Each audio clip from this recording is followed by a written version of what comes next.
Welcome to Princess Exiled 1. Tonight I will be singing the original cassette that I sang at Original Sound Records before the Selena Siempre project, Sony, Talk to Me. A song from the 50s or late 50s or 60s. So I'll be singing that original song I did at Original Sound Records with Dick Clark Productions before Sony claimed they owned the song that I wrote.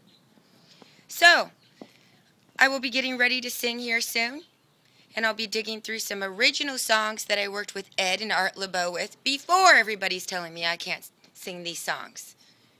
Well, I wrote them, so I'll sing them here from Los Angeles.